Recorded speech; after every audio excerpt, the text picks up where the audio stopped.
Heather, thank you so much for all you do. I started listening to you about a year ago and finally joined the community in February. It has been life changing, but still in the slow and maintainable way.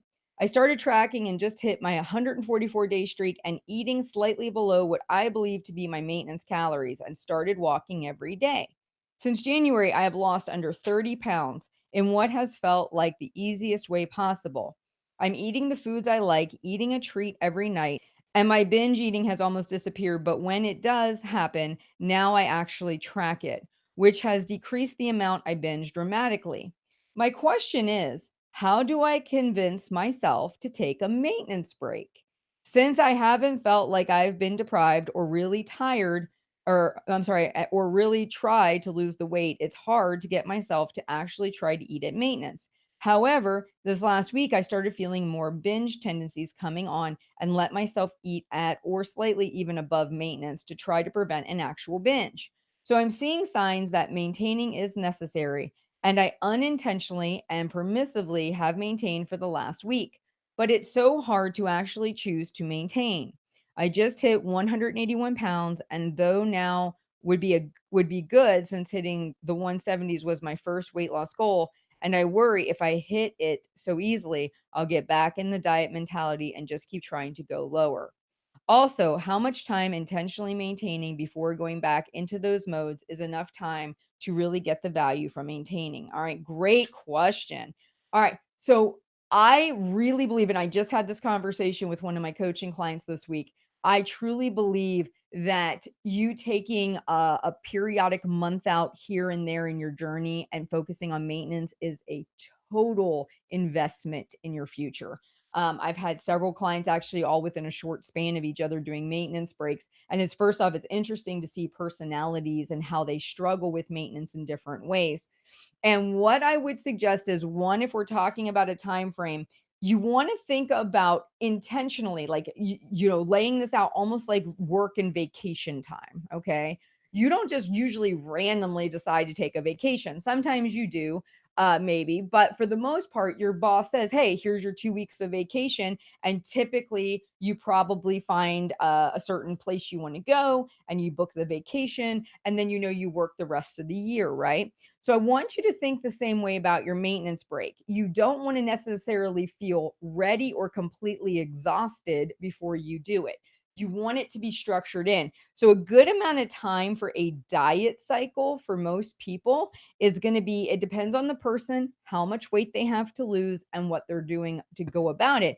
But a typical good dieting window would be anywhere from 8 weeks to probably 3 months, right? So anywhere from 8 to 12 weeks is a good amount of time to be in a caloric deficit.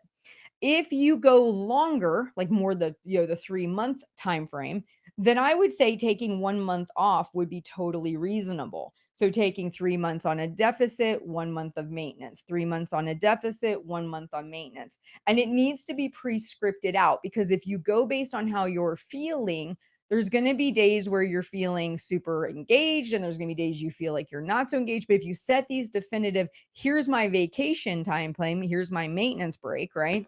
You know exactly that you're working up until that point, and then you're going to take your official break at maintenance. So that's number one. I would say pre-lay it out. Don't try to guess at when you should do it while you're in the journey. Like, think about it ahead. I knew for me, when I was doing my weight loss journey, I knew I was taking a maintenance break over the holidays. So like, I think if memory serves me right, I started roughly the week before Thanksgiving and I went all the way through to the end of the year. That was huge for me. I never done that before. And I'll tell you now, to this day, I'm so thankful I did. Everyone was confused why I would have chosen to do that. Nobody understood why I would pay my dues to go to Weight Watchers when all I was going to do is maintain. I knew that I had gained weight so many times before that spending money to learn how to maintain or to take that maintenance break while still doing all the behaviors was essential. So what I would encourage you to do is look at your calendar, think about taking maybe 3 months if you can handle that at a deficit, depending on, again, on how much weight you have to lose in the modality that you're using. Take about a month off. A month is a good amount of time if you're truly wanting to practice maintenance. And the reason I say that is because the first 2 weeks, usually you're getting the kinks out. and you are going to see the most weight fluctuation. So when most people transition from weight loss to maintenance, if there's going to be an upward trend in the scale by a couple pounds, which you should expect that, it can sometimes go the other way, but I would anticipate anywhere from like a 2 to 4 pound gain.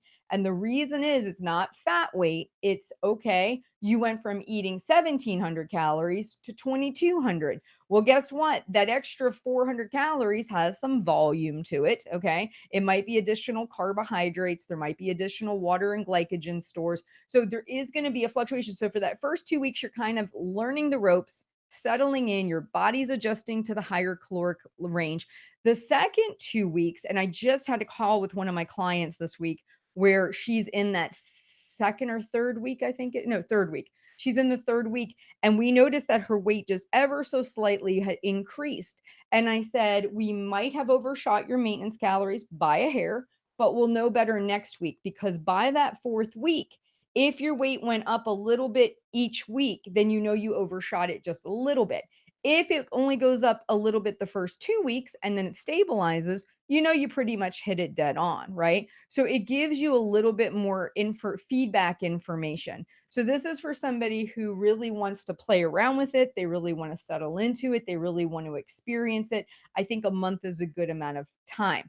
Now, you can, of course, take a maintenance break for a week or 2 weeks or whatever if you just need that mental reset and you're just really feeling frustrated and that kind of thing. But if you wanted to use it as an educational experience and you want to learn, I would encourage you to think about doing it for a month. So that's kind of the first couple questions. It's when should you know to put it in? About much time should you plan to structure it in? And then what you want to do is again, mark your calendar, just like you put on their vacation week and you block it out, right? You would put maintenance month, block it out, and then have your date selected for when you're going to go back into your calorie deficit. And that way you're not trying to convince yourself because you've already established this is the plan. There's a difference between having a plan, following the plan versus just kind of trudging along and hoping you feel kind of like you want to stay motivated and do it versus, okay, this is when I diet, this is when I maintain, and this is going to be the plan I follow.